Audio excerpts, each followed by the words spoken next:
C'est pas pain de mie, c'est pandémie. C'est une putain de pandémie. On va tous mourir.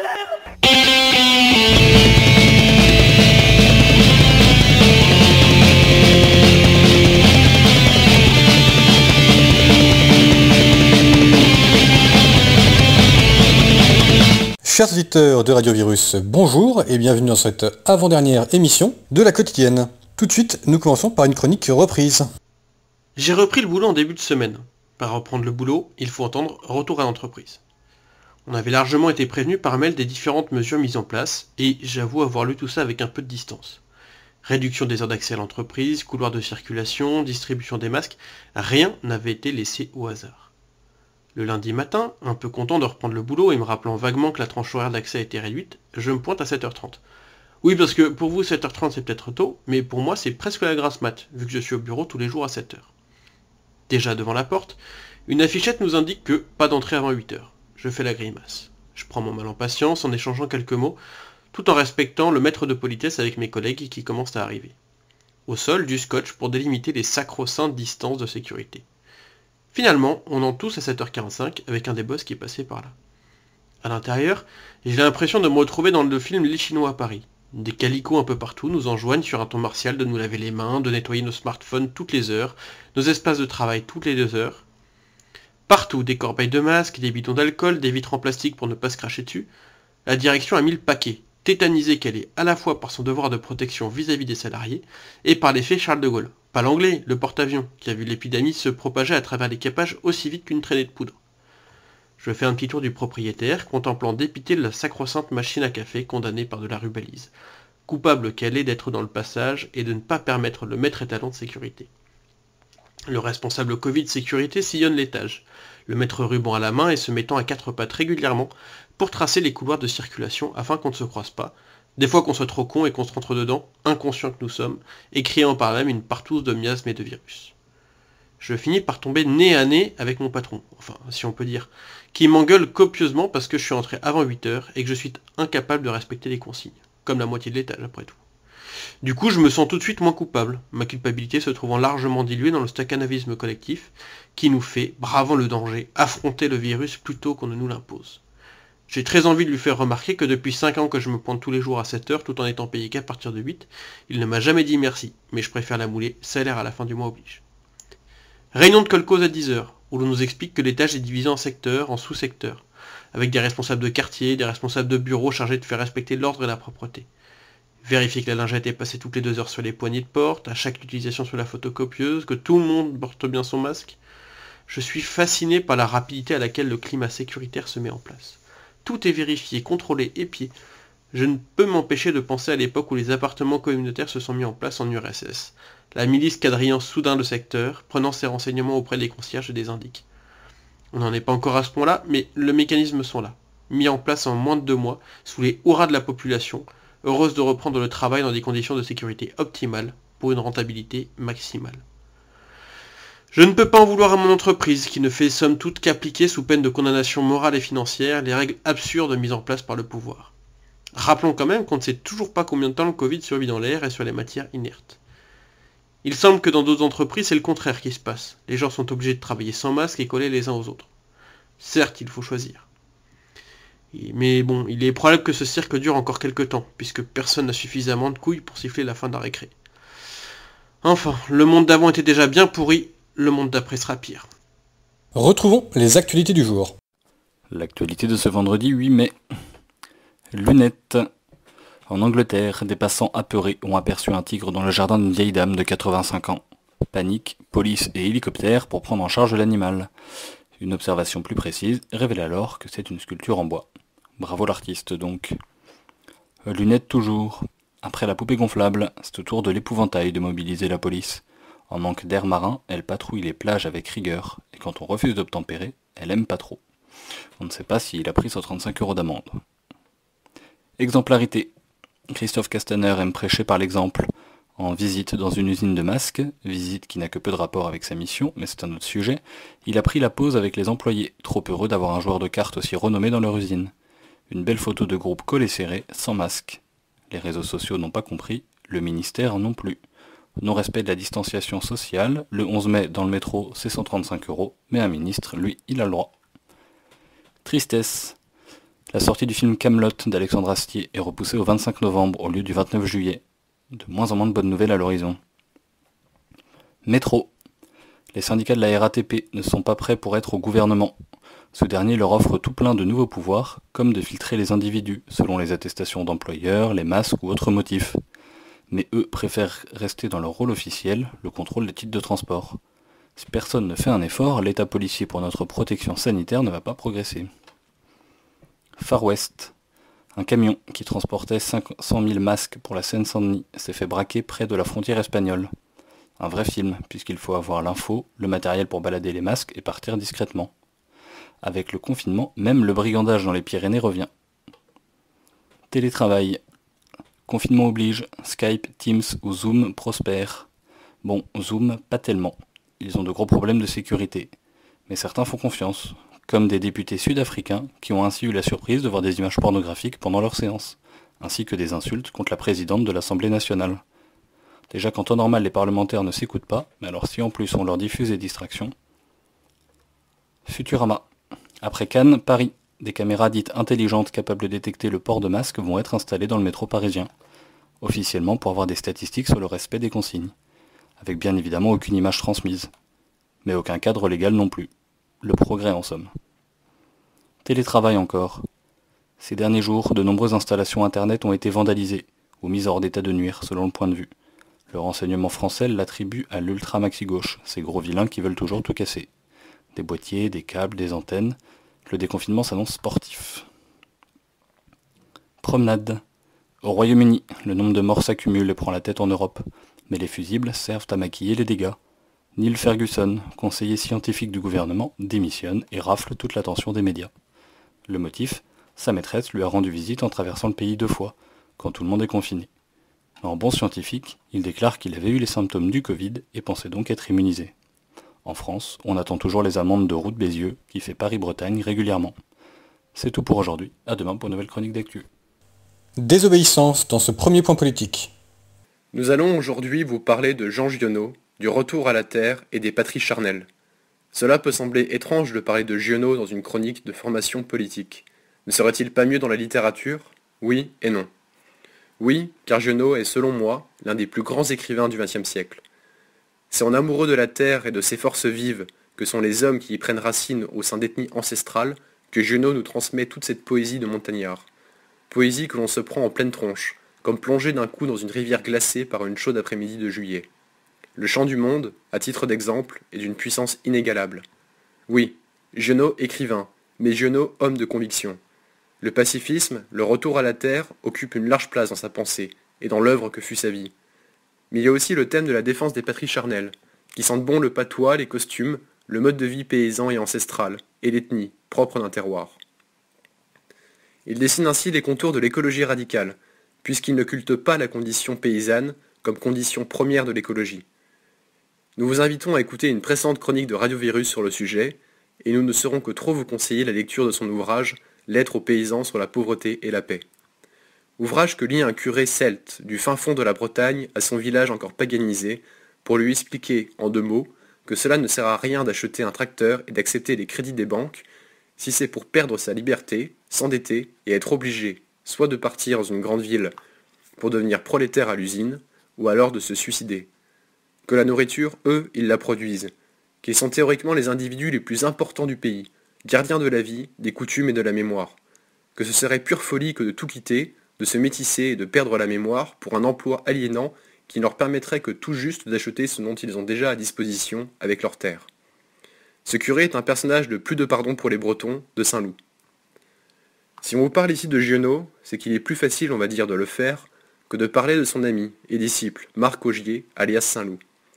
Tous deux défenseurs des patries charnelles, de la liberté et de la terre, mais aussi pacifistes, comme le fut leur ami Céline avant la guerre. Pacifisme qui vaudra à Giono une petite arrestation en 1939. Céline, Giono et Marc Augier sont également socialistes, mais dans le bon sens du terme, pas celui des partis, mais dans le sens de William Morris. Giono, en objecteur de conscience, prêche pour la désobéissance civile, comme avait pu le faire Georges Sorel, ce qui ne plaît pas beaucoup à l'État. Il plaide aussi pour la race éteinte d'Abel, l'homme des champs piétiné par Caïn l'industriel, nous dit François Bousquet dans Les Maudits, édité par la Nouvelle Librairie. Giono sera de nouveau arrêté à la Libération et il subira les sévices de l'épuration. Épuration qui voyait dans son œuvre l'apologie du retour à la terre prôné par le maréchal et l'ordre noir. Petites gens qui voyaient surtout, à mon avis, un insoumis. Insoumis à un État centralisé et centralisateur, bourreau des coutumes locales et des modes de vie traditionnels, au nom du progrès et du capital. Mais il voyait aussi en Giono un socialiste libre, au service de son peuple et des paysans, et non comme chantre du communisme de Moscou et de l'usine. Giono se retrouve alors sur la liste noire du Comité national des écrivains. Attention, le CNE, comme l'appelait Céline. Aux côtés de Brasiliac, fusillé, de Drieux, suicidé, de Rebattet, Maurras, de tant d'autres, emprisonnés, d'Alphonse de Chateaubriand, de Céline de Saint-Loup, ses amis, exilés, de Barjavel, Benoît Méchain, Monterland, Marcel Aimé, Sacha Guitry, et tant d'autres, aussi, interdits de publication. Seul Paul Valéry saura retourner sa veste, même s'il a largement contribué dans certaines revues mises au pilori, comme La Gerbe. Ces écrivains furent condamnés par qui? Par le CNE, avec Mauriac, Sartre et Luard. Des écrivains dont on n'entendrait quasiment plus parler s'il était aujourd'hui imposé par l'éducation nationale et des pseudo-journaux intellectuels. Jalousie ou intérêt financier. Giono a en effet été publié par la NRF durant la guerre tenue par Drieux-La Rochelle. Il a écrit dans le journal La Gerbe, pas le vomi n'est-ce pas, mais la reprise de La Gerbe des Forces de Chateaubriand. Il a même accepté un reportage sur lui dans Signal. Oulala. Ce qu'il faut sans doute retenir de Giono, poète et chantre du retour à la terre, c'est avant tout sa petite communauté du Contadour et les 9 cahiers éponymes qui en sortiront. Le dernier, pour l'anecdote, fut emporté à Paris par Saint-Loup pour qu'il soit imprimé. Il constitue le numéro 10, et il n'est autre que le solstice en Laponie, récit de son voyage en Finlande. Alors lisez Giono, lisez les cahiers du Contadour, et la lettre aux paysans sur la pauvreté et la paix. Retrouvez vos patries charnelles, appliquez le refus d'obéissance, et le retour au bon sens de la terre. Passons à la chronique cinéma quotidienne.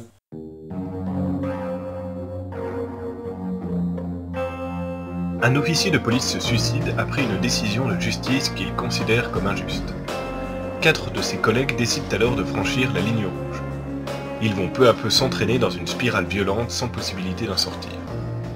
La série Braco a commencé en 2009 pour se terminer en 2016 avec 4 saisons. C'est une série française créée par Olivier Marchal, réalisateur de 36 quais des Orfèvres, et produite par Canal+. Pourquoi la regarder ?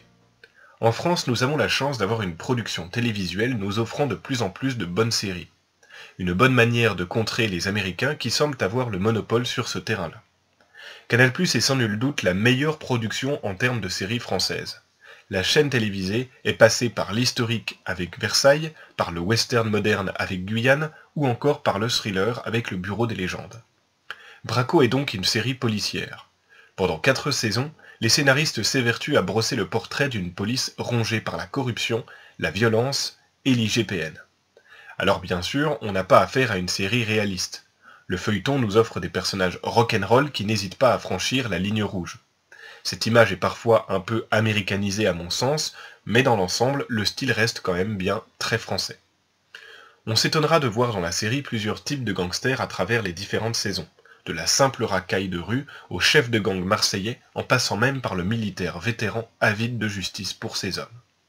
Mention spéciale au personnage de Vogel, chef de l'IGPN, sans doute l'un des personnages les mieux écrits, le genre de salaud qu'on aime détester. Le casting est excellent, du second rôle au personnage principal. Celui-ci est joué par Jean-Hugues Anglade, très bon acteur français qui prouve par cette série qu'il est l'un des meilleurs en France. Le charisme et l'intelligence de ce personnage ne peuvent que nous attacher à lui. Il porte la série sur ses épaules.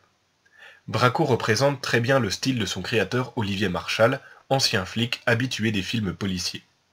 Des dialogues crus, des flics violents, des gangsters timbrés, nul doute que la série plaira à la plupart de nos auditeurs. Dès le premier épisode, vous saurez si ce style violent vous plaît. Braco, c'est du polar bien de chez nous, avec des thématiques bien de chez nous. Les banlieues, l'armée, la corruption, les manigances politiques, etc. La série a tous les ingrédients nécessaires pour vous faire accrocher. Je pense sincèrement que Braco a une réelle volonté de tordre le cou aux séries policières américaines et de montrer que oui, on peut être fier de ce que nous offre la télévision française aujourd'hui. Je vous invite fortement à regarder cette série, mais aussi et surtout à vous pencher sur nos séries françaises. Poursuivons en musique. Les Salles Majestés, groupe de punk rock français, est fondé par Yves Cessinas et Stéphane Robert en 1981 dans les Hauts-de-Seine. Au départ, le groupe s'entasse dans une vieille voiture pour jouer aux quatre coins de la France pendant plusieurs années, avant de sortir leur premier album, Bienvenue, en 1995. Au cours de l'enregistrement de cet album et à la suite d'un concert au Rex Club, le guitariste Pascal et le batteur Gilles quittent le groupe. Yves prend alors les rênes du groupe et termine l'album. Il sera l'unique auteur et compositeur des albums qui suivront. 2 ans plus tard, sort l'album No Problemo, puis l'EP Dernier Combat en 98. Pessimiste sur le devenir de la société occidentale et son consumérisme effréné, les Salles Majestés n'a de cesse d'en dénoncer les travers avec la sortie de l'album explicite Sois pauvre et tais-toi en 2010. Les Salles Majestés professent un punk rock au rythmique rapide avec des textes directs et efficaces. Ils font une musique qui n'est pas encombrée de riffs monstrueux pour permettre un meilleur impact des messages passés dans leurs morceaux. Ils chantent exclusivement en français et dénoncent une réalité sociale et politique qui leur est insupportable sans mâcher leurs mots. Chaque chanson est axée sur un thème. Flics, société, pauvreté, politiciens, patrons, alcool, drogue et quand même amour. Les Salles Majestés a ses influences prononcées pour les Shérifs, OTH, les Cadavres et Berrurier Noir. Ils ne font jamais de reprise sur scène excepté Panique de Métal Urbain et Cayenne de Parabellum en hommage à Schultz décédé en septembre 2014. Très influencés par le punk anglais de la première génération, les premiers temps des Salles Majestés sont marqués par une attitude do it yourself, le principe même du punk. En accord avec les idées qu'ils défendent, ils sont, depuis toujours, entièrement indépendants et producteurs de tous leurs albums et de tous leurs clips, de façon à pouvoir fixer un prix peu élevé et accessible à tous.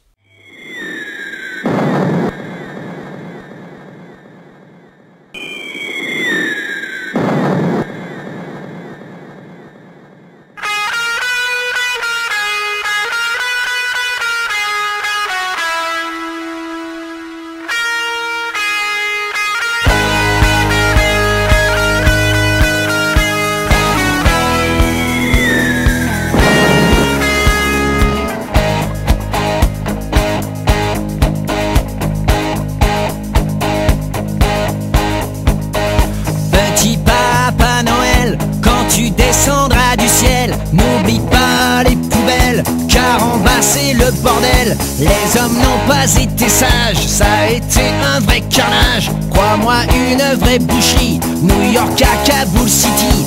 Et si tu descends quand même dans ton traîneau éternel, surtout n'amène pas de cadeaux à ces enfants de salauds. Pour les grands, sois sans pitié, surtout ne faites pas de quartier. Ils ne l'ont pas mérité, mais rien dans leurs petits souliers.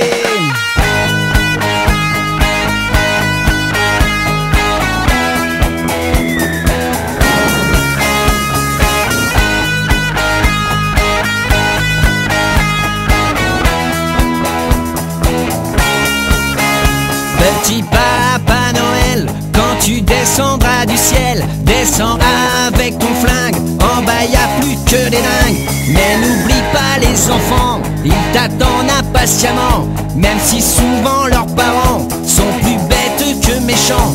Et si tu descends quand même dans ton traîneau éternel, surtout n'amène pas de cadeaux à ces enfants de salauds. Pour les grands, sois sans pitié, surtout ne faites pas de quartier. Ils ne l'ont pas mérité, mais rien dans leurs petits souliers.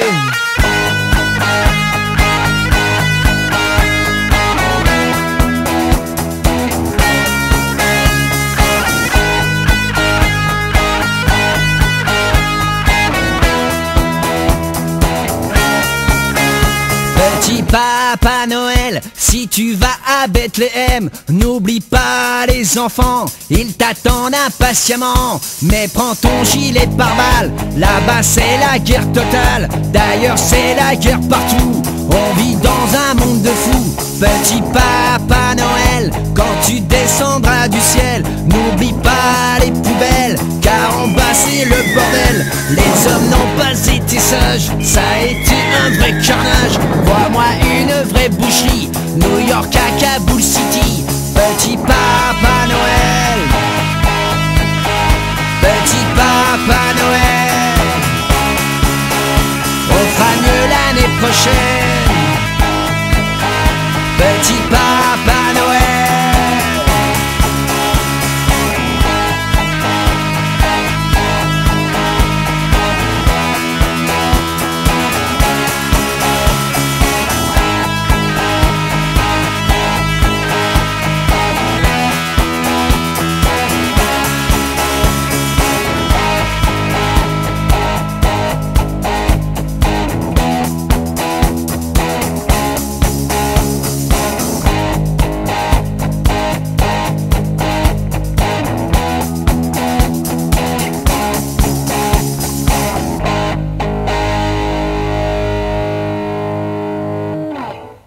politique au-delà de nos frontières. Afrique. Je ne crois pas qu'il soit encore possible d'évoquer ce nom sans sentiment ou ressentiment. Sur la scène politique, dans les médias, en famille, en entreprise ou à l'école, l'Afrique n'est plus ce gigantesque continent d'autrefois, mais le nom de multiples idéologies. L'Afrique est tour à tour, l'esclave, le mendiant, l'envahisseur, l'envahi, l'enfer ou l'Eldorado. L'Afrique est multiple et s'étend du phare d'Alexandrie au cap de Bonne-Espérance. Comme le reste du monde, elle a énormément changé depuis la fin du XIXe siècle, mais le gouffre est encore plus important la concernant. Par exemple, sa population qui était de 100 millions d'habitants en 1900 dépasse 1,2 milliard en 2019. Le continent africain s'est peu à peu libéré de la colonisation au cours du XXe siècle, bien que cette libération n'ait souvent été qu'apparente. C'est souvent le terrain de jeu sur lequel s'affrontent les plus grandes puissances mondiales.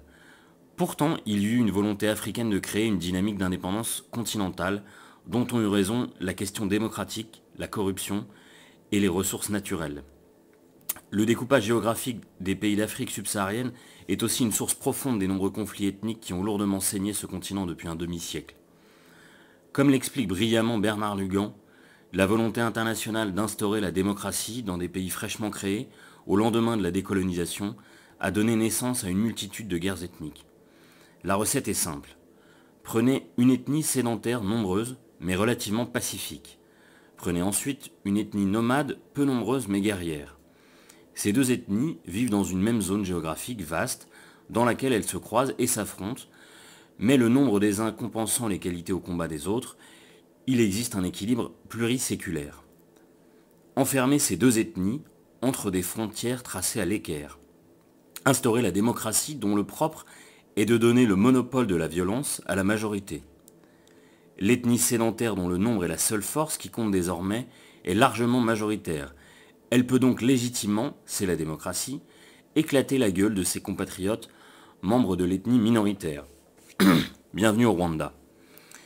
Si une majorité des pays africains ont vu leurs dirigeants céder aux propositions occidentales, quelques autres pays ont fait le choix de l'indépendance. Souvent des régimes plus autoritaires comme la Libye, qui sera laissée exsangue après la mise à mort de Kadhafi et ouverte aux 80. Il y a bien sûr le cas de la République d'Afrique du Sud, qui est trop particulier pour être comparé au reste du continent, bien que le pays soit désormais en proie, lui aussi, à un conflit ethnique.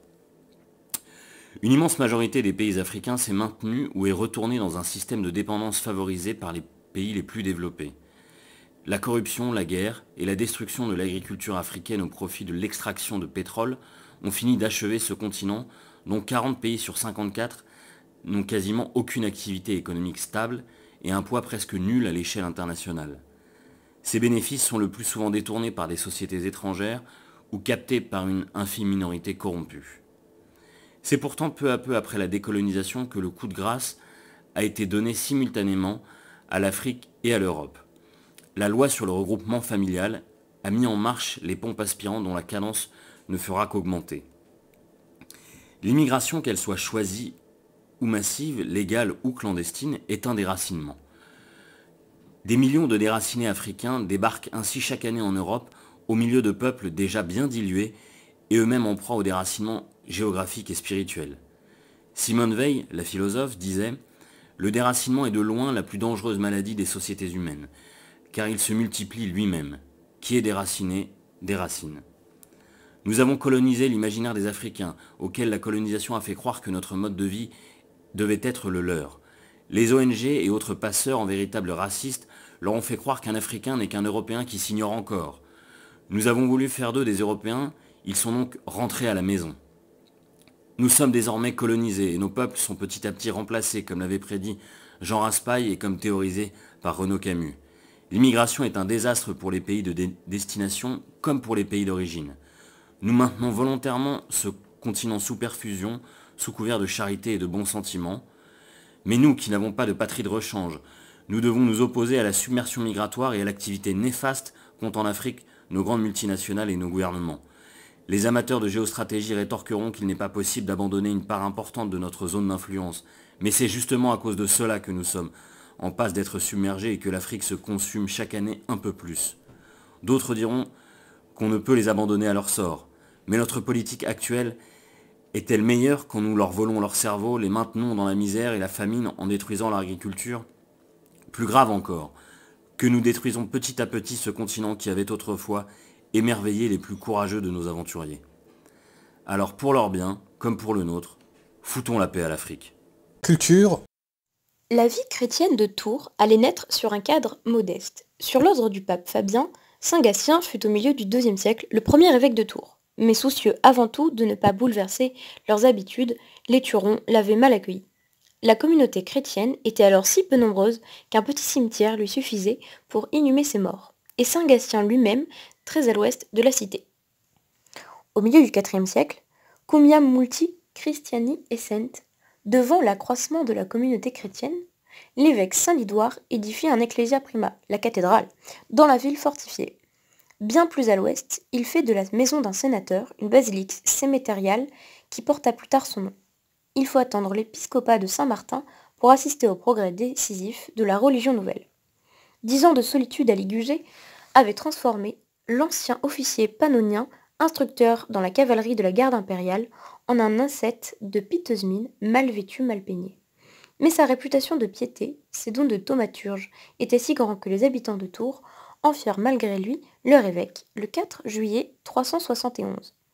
Toujours très simple, il avait, écrit Sulpice Sévère, toute la dignité d'un évêque, sans abandonner le genre de vie et la vertu d'un moine. Martin préférait à son logis en ville, Domus Ecclesiae, ses grottes dans la Craie, sur la rive droite de la Loire, qui furent le premier Maiorem Monasterium, à Marmoutier, mi-couvent, mi-séminaire. Il est exagéré de voir aussitôt en Martin l'apôtre des Gaules. Son action s'exerça d'abord dans son diocèse de Tours, où avant lui, très peu de gens, presque personne, n'avaient reçu le nom du Christ. Saint Martin apporta tous ses soins à l'organisation des premières paroisses rurales, 6 en tout, dont Grégoire de Tours nous donne la liste. Si Amboise et Langeais étaient déjà bien peuplés, Siran s'imposait comme un très ancien marché, utile à tenir, et Cande, Tournon, Sonnait comme les paroisses clés, délimitant vers l'ouest, le sud et le nord-est les limites de l'autorité de l'évêque de Tours. Saint-Martin s'est attaqué avec fougue, et les archéologues lui en tiennent quelques rigueurs, à la destruction des temples païens. Il fut peut-être même, en cette affaire, l'inspirateur des édits de Gratien et de Théodose. C'est ainsi qu'un grand idolium de la vieille Rome, à Amboise, fut victime de son zèle. La réputation de l'évêque de Tours s'étendait à travers l'Empire. Martin se rendit à plusieurs conciles, détruisant les idoles, mais s'abstenant de consacrer des églises pour ne pas empiéter sur les droits des autres évêques. Il fit 3 fois le voyage de Trèves, capitale de l'Occident romain, auprès de Valentinien, Gratien et Maxime. Ces empereurs peu scrupuleux avaient un respect mêlé de crainte en présence d'un aussi puissant thaumaturge. La mort de Martin à Cande, en 397, à l'âge de 81 ans, est racontée par Grégoire de Tours, ainsi que la pieuse rivalité entre moines de Poitiers et de Tours pour s'emparer du corps du saint. Victimes du sommeil, les Poitevins durent se contenter à Ligugé de ce qui pourrait être un hypogée votif dégagé en 1953. Mais l'enlèvement de Cande n'est-il pas une invention des moines de Ligugé au VIe siècle pour expliquer que le Saint-Corps n'était pas chez eux? Les Tourangeaux, plus heureux, le placèrent in Poliandro Publico, cimetière à l'ouest de la ville, soit au Petit Saint-Martin, non loin du fleuve, déjà sur l'emplacement même des futures grandes basiliques de Saint-Martin. Les évêques du Ve siècle furent les continuateurs de l'apostolat martinien.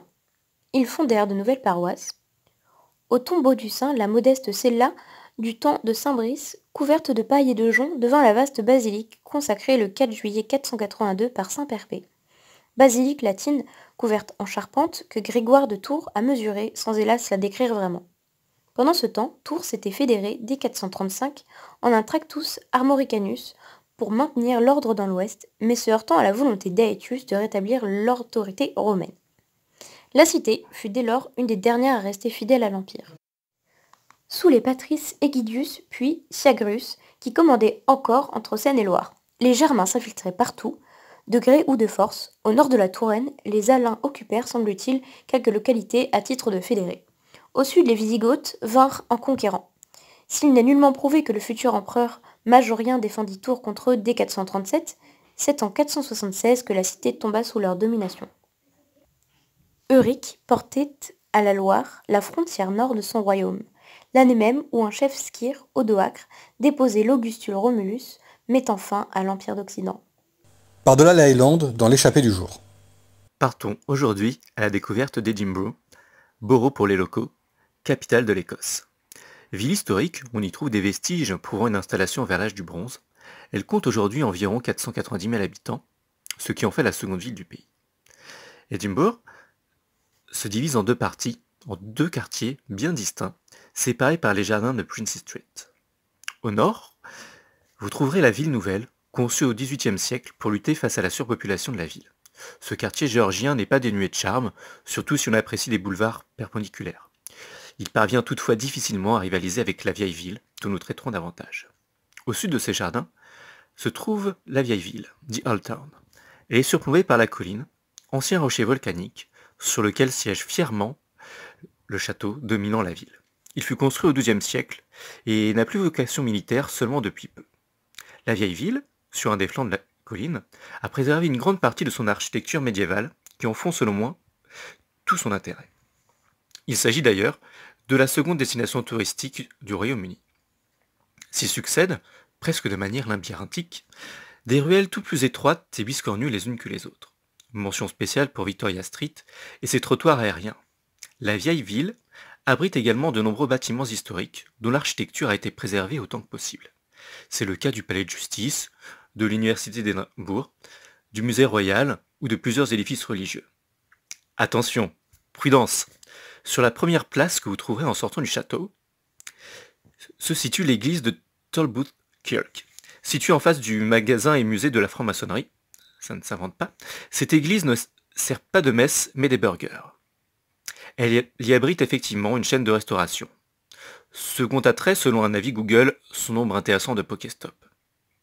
À fuir. Vous passerez donc votre chemin, soit en participant à un détour pour découvrir les fantômes de la ville, soit mieux, pour entrer dans le premier pub ou le deuxième ou le 10e, tellement il y en a, pour vous en jeter quelques-unes. Les pintes sont d'ailleurs bien moins chères qu'en France. Tout ça pour oublier cette ignominie. Enfin, afin d'éponger la soif, on évitera tout burger ou burrito, nous découvrirons la spécialité locale, le haggis, la panse de brebis farcie.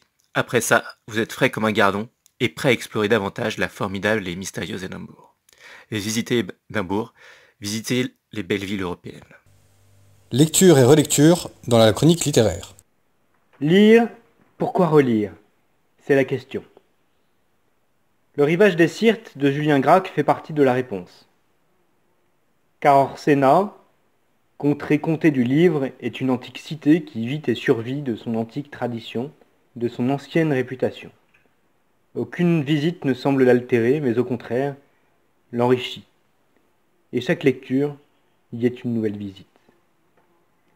Au-delà de la superbe plume de Gracq, qui est un constant plaidoyer pour le point-virgule, la langue classique, voire baroque, le livre semble parfaitement s'abstraire du temps et de l'époque, pour traiter précisément du temps et de l'époque.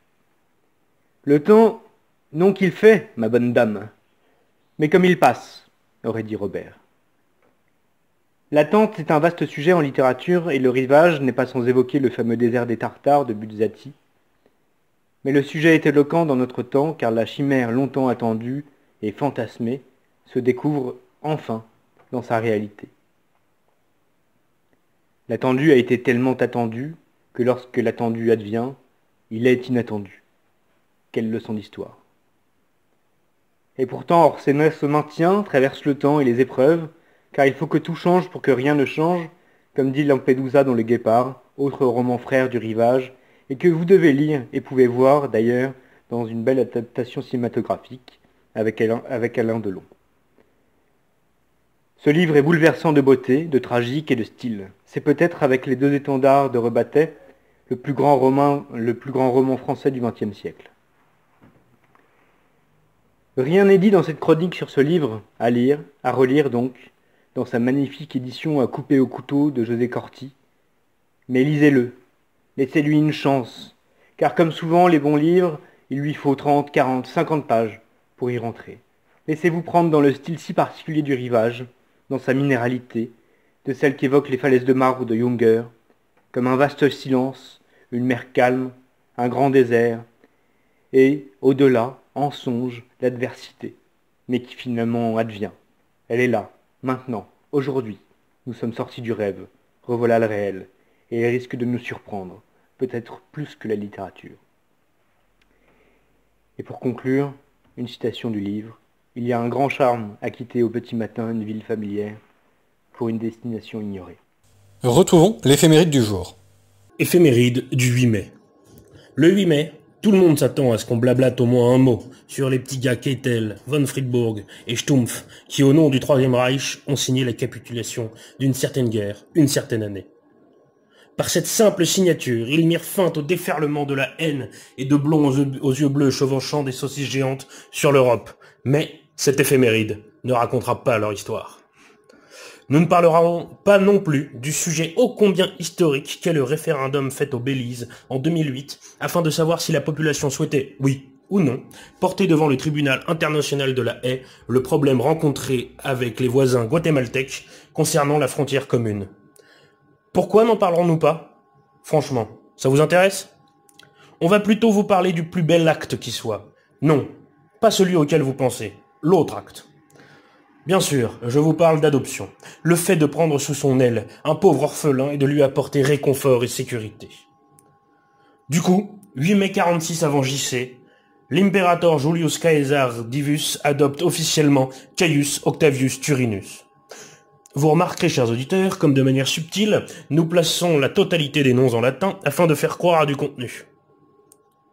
Mais pourquoi cela? Le jeune Octave est riche, et sans doute beau. De plus, sa mère vit encore, et bien qu'elle ne soit pas d'une famille puissante, la vie est tout de même opulente. En fait, cette adoption est testamentaire, et n'est révélée au jeune Octave que lors de l'assassinat du bon Jules. Alors en dehors de Rome, Octave ne peut rentrer, car il ignore les circonstances exactes de l'assassinat de César, et donc le sort qui lui est réservé en tant que son héritier. Cette adoption lui apportera les soutiens et moyens nécessaires pour revenir à Rome et devenir Auguste, le premier empereur de Rome, en 27 avant Jésus-Christ. Chers auditeurs, merci de nous avoir écoutés. J'espère que vous avez apprécié cette émission. Je vous dis à demain pour la dernière édition de la quotidienne de Radio Virus. D'ici là, je vous laisse sur la blague du jour.